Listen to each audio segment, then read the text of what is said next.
Welcome to exercise number 5. What we're going to do is make basically a pan balance, what we used in the first semester. The first lab of the semester. So I want to measure this unknown mass. And what I've done is I've just grabbed a bunch of those washers from the previous lab. Remember we did the centripetal force lab and we had all these washers hanging down? So I just stuck all 16 washers on this mass hanger. And, I want to figure out how much this whole thing weighs. So to figure that out, I can use this balance stick. Now right now it's not balanced because I have a 200 gram mass over here and it's all the way at the end. So obviously this thing it's got to be heavy. I've got the unknown mass at 5 centimeters.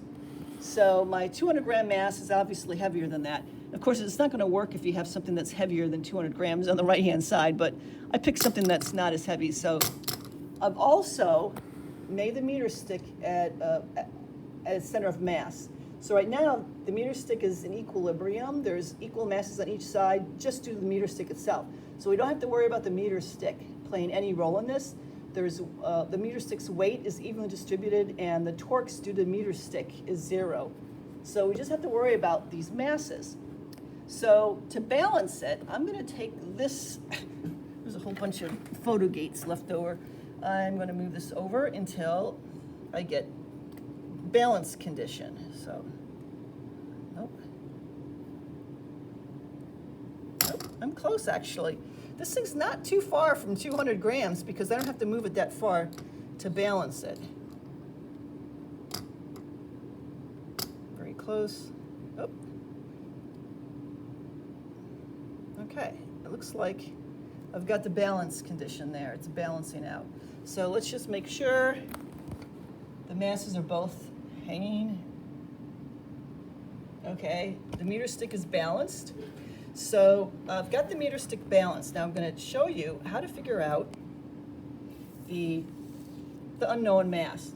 So first of all, again, draw your meter stick, and put the fulcrum at 50 centimeters right in the middle. You've got this mass at 5 centimeters. We don't know what it is though. It's sitting right at 95. And where is this at? Oops, I went over a little too far. There it is. So this one, there's a little like curlicue thing that points downward. I don't know if you can see that. See, it goes, there's a shadows in here. It goes like this. And right here is where we want to measure from. So let's actually get closer. Move down a little bit. At least the meter stick isn't as worn down on this end. Right in the middle, it was a little more worn down. So we're going to just write down, this is a 10, 11, 12, so it's 11.5678. So 11.8, so on the left-hand side, 11.8 centimeters, you have this mass hanging. Now, the only thing we have to do is measure the mass. Let's just measure that. So I'm going to take this off, go over and measure this. All right, so let's go over to our favorite meter. Turn it on.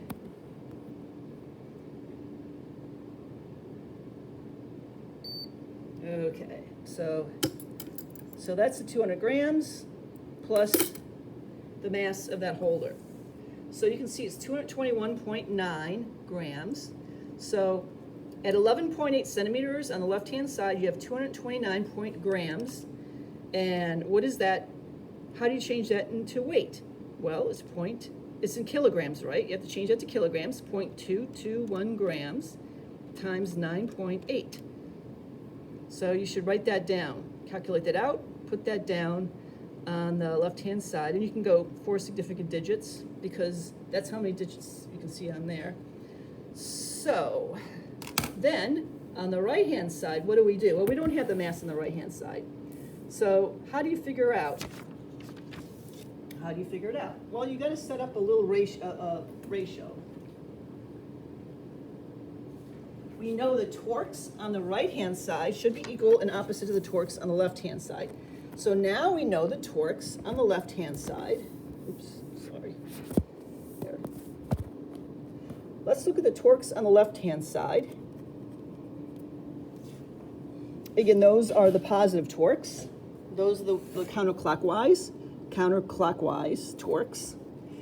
And we've got 221.9 grams or 2.174 newtons at 11.8 centimeters. And the meter stick is at 50. So what is the distance then? Remember, we have to find the distance from the fulcrum. So if you draw your little map here, let me draw it really quick just to make sure. So you've got 50 centimeters is the middle of the meter stick. Then you've got this thing hanging over here. We've got 2.174 newtons hanging a certain distance from the fulcrum. Well, if this is at it's not at 5 centimeters, this is 11.8 centimeters. So what is the distance between these? So take 50, subtract off 50.0, subtract off 11.8, and what do you get? The distance is 38.2 centimeters, right? Or 0.382 meters. So now we have the torque on the left-hand side. That should be equal to the torque on the right-hand side. So we can just write down that torque. D is 0.382 times 2.174. So that goes on the left-hand side.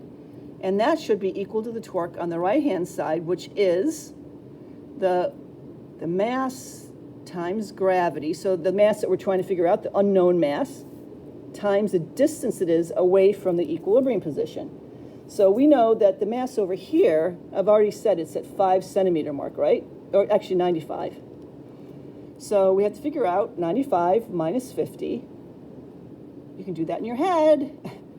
That's 0.45 meters. So mgd, so this d is 0.45 meters. So we can just write down, we don't know what the unknown mass is. We know that g is 9.8 meters per second squared. D is 0.45 meters. And that's going to be equal to the torque on the left-hand side. So remember what the torque on the left-hand side is? It is 2.174 newtons times 0.382 meters. So now all you have to do is solve for the unknown mass and compare that with the actual mass. So let's go ahead and measure the actual mass. Okay, this is the mass of the, So I'm taking off the mass off the right end. I'm waiting for it to go through its beauty routine or whatever it does. And put it up there. So the unknown mass is, drum roll, 188.7 grams. That's equal to 0.1887 kilograms. Okay, so how close did you get? Find the percent difference.